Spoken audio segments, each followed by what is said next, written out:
میں گزارش کروں گا خدا کے بندہ جناب پروفیسر ریورنڈ ٹونی ولیم صاحب سے کہ پلیز وہ آئیں اور خداوند کی زندہ آواز ہمارے ساتھ شیئر کریں۔ مسیح یسوع کے عظیم و جلیل نام میں آپ سب کی سلامتی ہو۔ آئیں ہم اپنی توجہ خداوند کے کلام کی طرف مرکوز کریں۔ میرے ساتھ نکالیے کرنتھس کی کلیسیا کے نام پولوس رسول کا پہلا خط، اس کا پہلا باب اور اس کی پہلی 3 آیات کی تلاوت ہم خداوند کے کلام میں سے کریں گے۔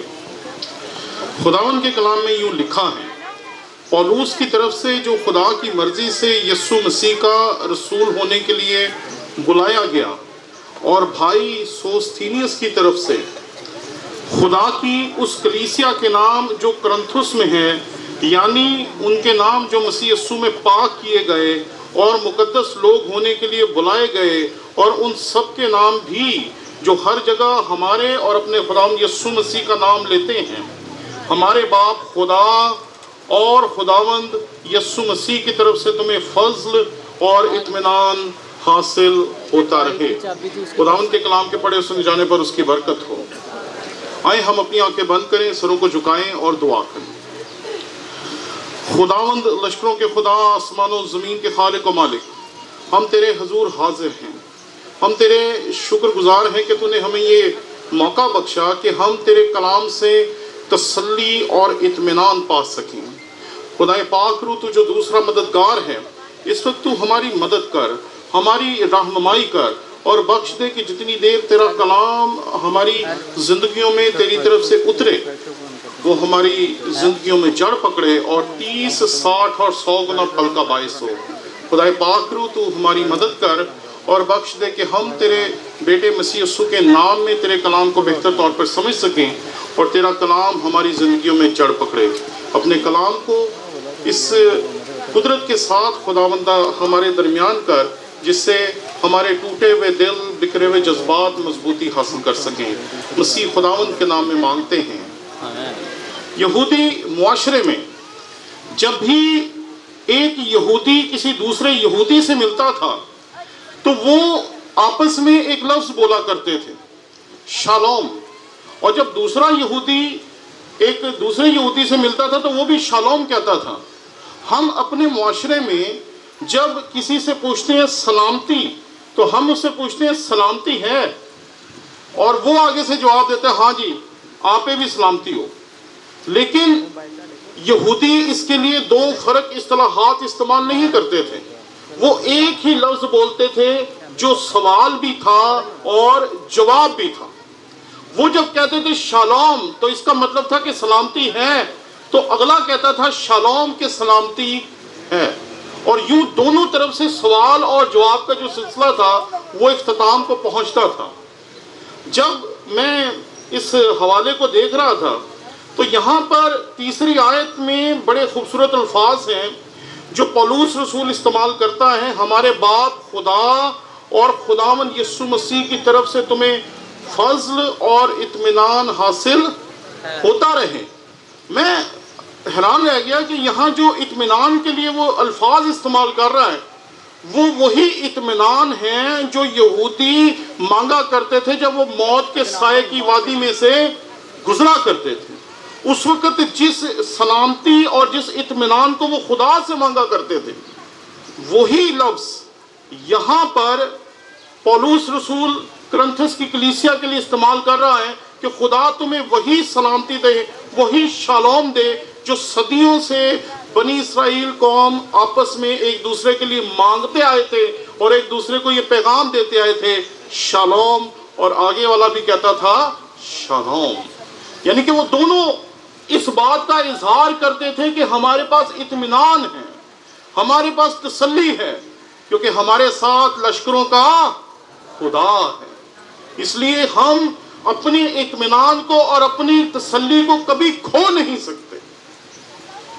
میں جب 2021 کے دسمبر میں تھا تو پیغامات دیتے ہوئے میرے سامنے ایک چیز آئی جس نے مجھے ہلا کے رکھ دیا۔ اگر ہم عام زبان میں استعمال کریں تو شاید یہ مکاشفہ تھا جو مجھ پر ہوا سن 2021 کے دسمبر میں، کہ دنیا میں ہر مذہب جو ہے وہ اپنے ماننے والوں کو کوئی نہ کوئی نام دیتا ہے جس سے وہ اپنے خالق کو پکار سکتے ہیں، کوئی نہ کوئی ایسا خاص نام، کوئی نہ کوئی خاص ایسی اصطلاح دیتا ہے جس سے آپ اپنے خالق کے ساتھ اپنا رابطہ قائم کر سکتے ہیں۔ لیکن دنیا میں جتنے بھی مذاہب ہیں وہ آپ کو خدا کو دیوتا یا کوئی عظیم ہستی یا خالق یا اس طرح کے رشتے میں تو ضرور باندھتے ہیں، لیکن دنیا کی تاریخ میں ایک ہی مذہب ایسا ہے جس میں ہمارا بچہ چاہے وہ بائبل پڑھ سکتا ہے یا نہیں پڑھ سکتا، ہمارا بزرگ چاہے وہ ان پڑھ ہے چاہے وہ پڑھا لکھا ہے، وہ جب بھی اپنی زبان کھولتا ہے وہ خدا کو کیا کہتا ہے؟ اے ہمارے باپ۔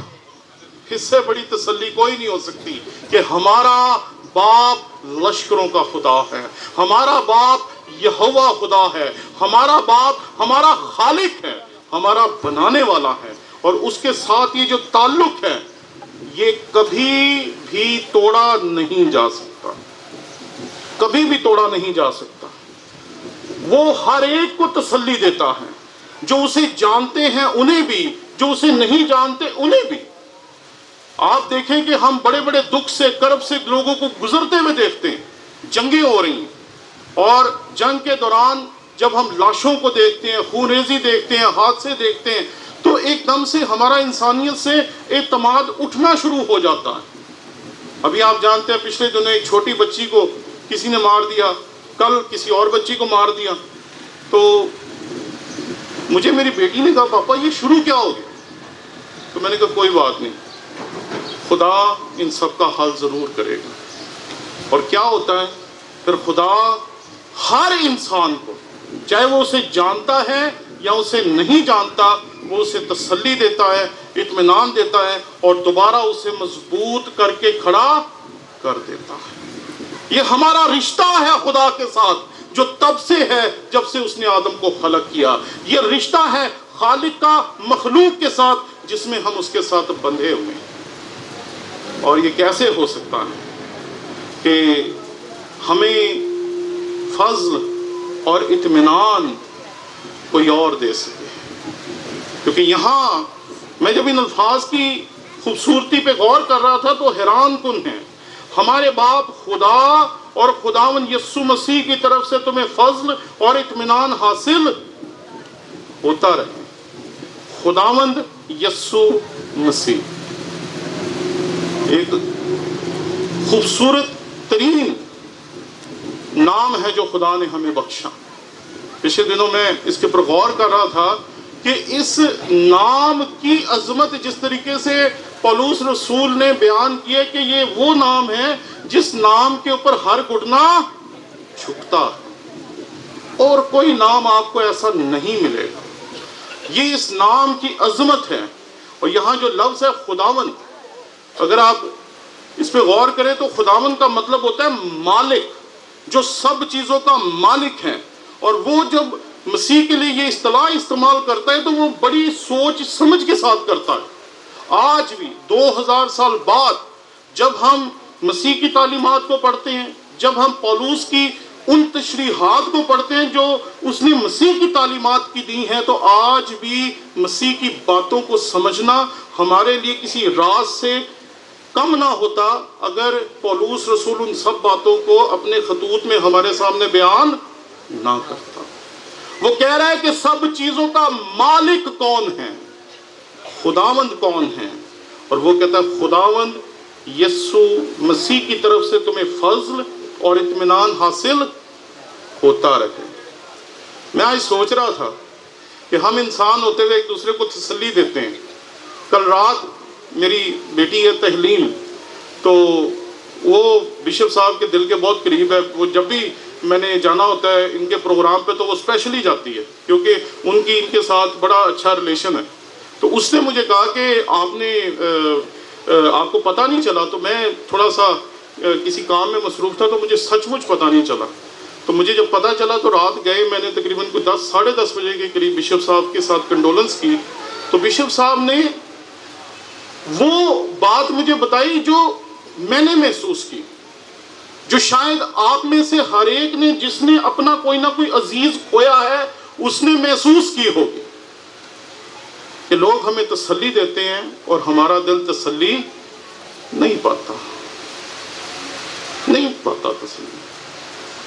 میں جب پاپا کی ڈیتھ ہوئی تو ہر کوئی آ کے مجھے گلے لگا رہا ہے، جی خداوند کی یہی مرضی، خداوند کی یہی مرضی، خداوند کی یہی مرضی. بھئی یہ تو ہم بھی کہتے رہتے ہیں لوگوں سے، لیکن کیا اس سے تسلی اور اطمینان مل جاتا ہے؟ نہیں. ہمارے پاس تو اپنے پاس نہیں ہے جی. ہم تو سب مسیح یسوع کے در کے بھیکاری ہیں. کیا خیال ہے؟ ہم اس سے لے کے دے سکتے ہیں، ہمارے پاس اپنے پاس کچھ نہیں ہے. ہمارے پاس تو اپنے مسائل بڑے ہیں. 600 مسئلے چھوڑ کر آ کر یہاں ہم ایک اپنی جیسے بھائی کو کہتے ہیں خداوند کی یہی مرضی. تو ہم کسی کو کیا تسلی دیں گے؟ ہم کسی کو کیا اطمینان دیں گے؟ تمام تسلی، اطمینان اور فضل اس کائنات میں ایک ہی شخص کے پاس ہے، اور میرا اور آپ کا مسیح خداوند ہے.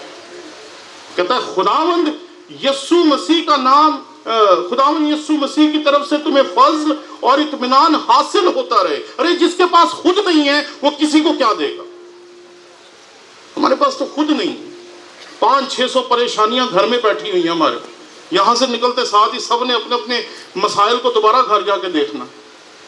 تو کون تسلی دے گا؟ کون فضل دے گا؟ کون اطمینان دے گا؟ میرا اور آپ کا نجات دہندہ مسیح خداوند. اور میں دیکھ رہا تھا کہ ان تمام چیزوں کا مالک ایک ہی شخصیت ہے، کیونکہ اس نے یہ سب کچھ دینے کے لیے قیمت ادا کی ہے. اس نے اپنی جان دی ہے، اپنی زندگی دی ہے، تاکہ اس کی زندگی دینے کے وسیلے سے، اس کی جان دینے کے وسیلے سے ہم نجات حاصل کر سکیں. اور یہ نجات کے ثمرات ہیں جو وہ ہمیں عطا کرتا ہے: فضل، اطمینان، تسلی. بڑے سے بڑا زخم بھی ہمیں زخمی نہیں کر سکتا، کیونکہ وہ ہمیں تسلی دینے کے لیے، اطمینان دینے کے لیے ہر وقت ہمارے ساتھ ہیں. میں سوچ رہا تھا کہ آج کل ہمارے معاشرے میں 2 گروہ ہیں جو پائے جاتے ہیں. ایک گروہ کہتا ہے جی میموریل سروس نہیں کرنی چاہیے. دوسرا گروہ کہتا ہے جی ہم میموریل سروس نہیں، شکر گزاری کر رہے ہیں. اب مجھے نہیں پتا آپ کس گروہ سے تعلق رکھتے ہیں، لیکن میں یہ سمجھتا ہوں کہ میموریل سروس ہو یا شکر گزاری ہو، یہ دونوں ایک ہی چیز کی طرف اشارہ کرتے ہیں. کئی مرتبہ جب ہم سڑک پہ جا رہے ہوتے ہیں اور ایک شہر سے دوسرے شہر یا ایک صوبے سے دوسرے صوبے کی طرف جا رہے ہوتے ہیں، تو ہم سڑک کے اوپر لگے ہوئے جو مائل سٹونز ہوتے ہیں، جس کو میل کا پتھر کہا جاتا تھا، اس سے پڑھتے ہیں بھی کتنے میل رہ گئے. اور اس سے پڑھ کے ہمیں پتہ چلتا ہے اچھا کراچی اتنی دور ہے، فیصل آباد اتنی دور رہ گیا ہے، لاہور اتنی دور رہ گیا ہے. اور اس پتھر سے ہمیں پتہ چلتا ہے کہ ہم کتنا آگے آ گئے اور لاہور کتنا پیچھے رہ گیا ہے، یا ہمارا شہر کتنا پیچھے رہ گیا. میرے نزدیک آج کے دن کو چاہے آپ میموریل سروس کہیں، چاہے آپ شکر گزاری کہیں، یہ آپ کی مرضی، لیکن میں یہ سمجھتا ہوں کہ آج کا دن جو ہے یہ آگے جاتی ہوئی اپنی زندگیوں میں چند لمحوں کے لیے رکنے اور مڑ کے پیچھے دیکھنے کا دن ہے، ہر ایک کے لیے.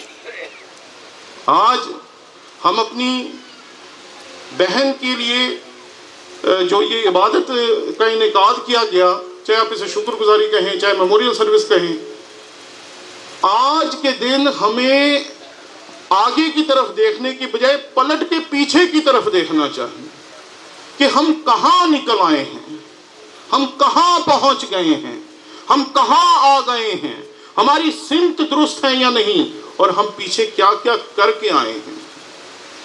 It is very important. ہم انسان ہیں، ہم بڑی جلدی چیزوں کو بھول جاتے ہیں، فراموش کر دیتے ہیں، اس دنیا کی پریشانیوں میں، اس دنیا کے تمام حالات میں گم ہو جاتے ہیں. کل میں نے ایک جگہ عبادت کے لیے جانا تھا، صبح 7 بجے پر یہ فون آیا، انہوں نے کہا جی کہ یہاں ایک ڈیتھ ہو گئی ہے تو آپ نہ آئیں. تو میں نے کہا چلیں کوئی بات نہیں. میں نے یوں بند کر دیا اور اس کے بعد میں سو گیا، اور یقین مانے مجھے ایسے لگا جیسے مجھے کسی نے جگایا ہے. اور میں اٹھا تو خدا نے مجھے احساس بخشا تیرے لیے چھوٹی سی چیز ہے. تو کلام سنانے جا رہا تھا, تو لوگوں تک خداوند کا کلام پیش کرنے جا رہا تھا. تجھے میں نے ذمہ داری دی تھی جو تو نے ادا کرنی تھی, تیری وہ ذمہ داری آج ادا نہیں ہو سکی, اور یہ تیرے لیے کوئی پریشانی والی بات ہی نہیں. اب یقین مانیں میں کافی دیر تک اپنے جہاں میں دعا کرتا ہوں میں وہاں بیٹھ کے زمین کے اوپر خداوند کے حضور میں نے معافی مانگی. کیونکہ ہم جب کسی کام کو کرتے ہیں نا تو اس کو کرنے کی اتنی عادی ہو جاتے کہ وہ روٹین ہو جاتی ہے ہمارے لیے. تو میں یہ سمجھ رہا تھا کہ کتنا اہم کام ہوتا ہے کسی جگہ پر جا کر خداوند کے کلام کی خدمت کو سر انجام دینا. اور اس نے مجھے ایک فون کیا اور میں نے کہا چلو کوئی بات نہیں, but it was very important. کتنی بڑی خدمت تھی جو ہو سکتی تھی جو نہیں ہوئی. شاید کسی کی زندگی بدل جاتی, شاید کوئی توبہ کر لیتا, شاید کوئی خداوند کے قدموں میں آ جاتا, شاید کوئی نشے چھوڑ دیتا, اپنی زندگی خداوند کے حضور پیش کر دیتا. یہ بھی ہو سکتا تھا کہ وہاں سے کوئی شخص توبہ کرتا اور کل وہ مجھ سے بھی بڑی خدمت اس دنیا میں کر کے جاتا. سینس آف رسپانسبلٹی کوئی نہیں. اور خدا نے مجھے جب یہ احساس دلایا تو میں حیران رہ گیا. آج آپ کے لیے بھی یہ چیز بہت ضروری ہے. آج ہم یہاں کھڑے ہیں جہاں ہماری بہن کی تصویر ہمارے ساتھ ہے, جس نے تقریباً 64 سال سے زیادہ زندگی اس دنیا میں گزاری. ایک خدا کے خادم کی ہم خدمت بن کر اس نے زندگی گزاری اس دنیا میں. اس نے اپنی 2 اولادیں جو تھیں ان کو خداوند کے حضور تیار کیا تاکہ وہ خداوند کی خدمت کر سکیں. یہ ہے کہانی جو ہماری بہن اس دنیا میں لکھ کے گئی. آج ہم کس کہانی کو لکھ کے اس دنیا میں آج کے دن یہاں پر کھڑے ہوئے. آپ میں سے کتنوں کو یقین ہے کہ ہماری کہانی آج ختم ہو سکتی؟ شکر ہے 2-4 کو تو ہے, باقیوں کو تو لگتا ہے کہ 100-150 سال جئیں گے. ہمیں مڑ کے دیکھنا ہے جی, پلٹ کے دیکھنا ہے. آپ اسے شکر گزاری کی عبادت کہیں تو یہ شکر گزاری کا مقام ہے. 64 سال اس دنیا کو دیے, ایک خادم کے ساتھ مل کر, بشپ صاحب کے ساتھ مل کر اس نے خداوند کے کلام کی خدمت سر انجام دی. یہ پادریوں کی بیویوں کا بہت بڑا کردار ہوتا ہے, ورنہ کسی پادری کی بیوی سے پوچھیں جا کے, یہ ہمیں باؤشو بنا کے کام بھیجنے کا کام سارا بیگمات کا ہی ہوتا ہے اکثر. ورنہ میرے ایسے بندے کو تو کپڑوں کے کلرز کا نہیں پتہ ہوتا کہ کس کے ساتھ کون سا پہننا ہے, کس کے ساتھ کون سا نہیں پہننا. اور دنیا کی مخالفتیں, تنقیدیں, نفرتیں, بچوں کی چھوٹی چھوٹی غلطیوں پہ جو لوگ ہمارے ساتھ کرتے ہیں پادریوں کے ساتھ, وہ بتانے کی بھی ضرورت نہیں. اور اتنی بڑی خدمت کر کے وہ اس دنیا سے گئی. اس کی اولاد جو ہے مجھے بتایا گیا کہ وہ بھی پاسبانی خدمت میں ہے. تو یہ اس کا فل سٹاپ تھا, اور یہاں سے وہ خداوند کے حضور میں داخل ہو گئی. اور ہمارا ایمان ہے کہ وہ مسیح میں سو گئی. کیوں جی, ہمارا ایمان ہے. پریز دی لارڈ. یہ بہت بڑی بات ہے کہ اگر ہمارا ایمان ہے کہ ہمارا کوئی عزیز مسیح میں سو گیا ہے, اس سے بڑا اعتماد کوئی نہیں ہے جو کسی کو دلایا جا سکتا ہے.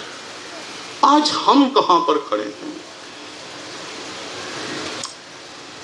تھوڑا سا مڑ کے دیکھیں کہ ہماری زندگی کہاں پر پہنچ گئی ہے اور کس طرف جا رہی ہے. کئی دفعہ ہم سوچتے نہیں ہیں, سمجھتے نہیں ہیں, دیکھتے نہیں ہیں. نہ منزل ہے نہ مقصد ہے, اور جس کی منزل نہیں ہوتی, جس کا مقصد نہیں ہوتا, وہ کہیں پہنچتا بھی نہیں. آج سوچیں, اگر یہ شکر گزاری کا مقام ہے بشپ صاحب کے لیے اور ان کی بیگم کی زندگی کے لیے اور ان کے گھرانے کے لیے, تو یہ میرے اور آپ سب کے لیے سوچنے کا مقام ہے کہ ہم اپنی زندگی کا مستقبل کس طرف لے کے جا رہے ہیں. 90% تو ہم میں سے ایسے ہی ہیں, خدا سب ٹھیک کرے گا, میں نے کچھ نہیں کرنا. ہم اس دن ایک خدا کے خادم کو سمجھا رہے تھے کہ آپ کو اچھی طرح خداوند کے ساتھ چلنا چاہیے, وفادار ہو کے چلنا چاہیے, آپ کو ترقی کرنی چاہیے, آگے بڑھنا چاہیے. تو اس نے ہمارے ساری کیے کرائے پہ پانی ڈال دیا, اتنا کہہ کہ بھئی ہم تو خدا کے لوگ ہیں, وہ اپنے محبوب کو نیند ہی میں دے دیتا ہے. میں کہا اس کو کچھ نہیں ملنا, کیونکہ یہ سو کے انتظار کر رہا ہے. تو آپ کے ساتھ آج جس حقیقت کو میں چھوڑنا چاہتا ہوں وہ صرف اتنی سی ہے کہ ہم جسے اے ہمارے باپ کہتے ہیں، اس نے اپنے بیٹے کو اس دنیا میں بھیجا، اور اس کا بیٹا جو ہے وہ ہمیں فضل اور اطمینان دے سکتا. اس لیے آئیں اپنی زندگیوں پہ غور کریں تاکہ وہ ہمیں فضل دے، تاکہ ہم درست طور پر بڑھ سکیں. اس خاندان کو نہیں، اس خاندان کے ہر ایک شخص کو جس کے دل میں دکھ ہے، کرب ہے، غم ہے، اس کے لیے ہمیں خداوند سے درخواست کرنی چاہیے کہ خداوند انہیں بھی اپنا اطمینان دے، اور اپنی زندگی پہ غور کرنا چاہیے. ہم کس طرف جا رہے ہیں؟ ہماری منزل کیا ہے؟ ہم کہیں جا بھی رہے ہیں یا بس زندہ ہیں اور انتظار کر رہے ہیں کہ کس دن ہماری باری آ جائے گی اور ہماری بھی میموریل سروس ہو جائے گی؟ تو سوچیں کچھ دیر کے لیے. دس از ویری امپورٹنٹ ڈے، کیونکہ یہ وہ دن ہے جس دن ہم نے پیچھے دیکھا اپنی ایک بہن کی زندگی میں، بشپ صاحب کی زندگی میں، ان کی اولاد کی زندگی میں. آج مجھے اپنی زندگی میں پیچھے مڑ کے دیکھنا ہے، آج آپ کو اپنی زندگی میں پیچھے مڑ کے دیکھنا ہے کہ کس طرف آ گئے ہیں، کس طرف نکل گئے ہیں اور کس طرف جا رہے ہیں. کیونکہ اگر ہم کسی منزل کی طرف نہیں جائیں گے تو یہ بات جان لیں ہم کہیں بھی نہیں پہنچیں. اس لیے آئیں ہم نہ صرف اس کھانے کے لیے، اپنے لیے خداوند کے حضور ذرا سوچیں کہ جیسی مؤثر زندگی ہماری بہن نے ادا کی، ہماری زندگیاں کس طرف جا رہی ہیں؟ کیا ہماری اولاد بھی اس طرح ہے خداوند کے حضور چلنے کے لیے تیار؟ کیا ہم بھی اس کی خدمت میں اپنے آپ کو پیش کر رہے ہیں یا نہیں کر رہے؟ آئیں ہم اپنی آنکھوں کو بند کریں اور کچھ دیر کے لیے خاموشی سے اپنے دلوں میں اس بات پہ غور کریں، ہم کہاں پر آ گئے؟ جو مسیح میں سو گئے ان کی ذمہ داری مسیح کی ہے، ان کے لیے ہمیں پریشان ہونے کی کوئی ضرورت نہیں ہے. ہمیں اس وقت اپنے لیے پریشان ہونے کی ضرورت ہے، اپنے ان رشتہ داروں کے لیے، عزیزوں کے لیے پریشان ہونے کی ضرورت ہے جن کے دل ابھی تک تسلی اور اطمینان نہیں پا رہے. خداوند کو کہیں کہ خداوند مجھے بتا کہ میں نے کس طرف جانا ہے، میرا مستقبل کیسا ہوگا، جب میں اس دنیا سے جاؤں گا تو میں اس دنیا کو کون سی کہانی دے کے جاؤں گا.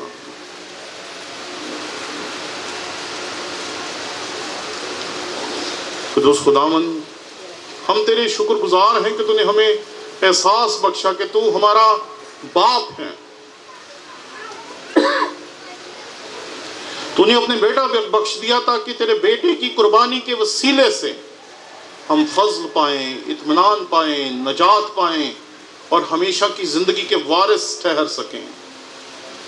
قدوس خداوند ہم میں سے جن لوگوں نے پیچھے مڑ کے دیکھا ہے اور ہمیں اپنی زندگیوں کی سمت درست نظر نہیں آ رہی، انہیں اپنی زندگی کی سمت درست کرنے کا فضل بخش، رہنمائی کر ان کی، تاکہ وہ اپنی زندگی میں تیرے حضور درست طور پر چل سکیں. ہمیں ذمہ داری لینے کا فضل دے کہ ہم اپنی زندگی ذمہ داری کے ساتھ گزاریں، تاکہ جب ہم تیرے حضور کھڑے ہوں، جب مسیح میں سو جائیں، تو ہماری زندگیاں لوگوں کے لیے مثال بن سکیں. گھرانے کو تیرے سامنے پیش کرتا ہوں، بشپ صاحب کو، ان کے رفقا کو، ان کے پورے خاندان کو، پورے گھرانے کے بیٹوں کو، سب کو تیرے سامنے پیش کرتے ہیں. اور ہم سب بہن بھائی جو یہاں پر جمع ہیں، اس پورے گھرانے کے ایک ایک فرد کے لیے تیرا تسلی اور اطمینان مانگ لیتے ہیں. مسیح یسوع کے نام میں تو انہیں چھو اپنا تسلی اور اطمینان انہیں دے تاکہ یہ دوبارہ تجھ میں کھڑے ہو سکیں اور تیری خدمت کو سر انجام دے سکیں۔ مسیح خداوند کے نام میں مانگتے ہیں، آمین۔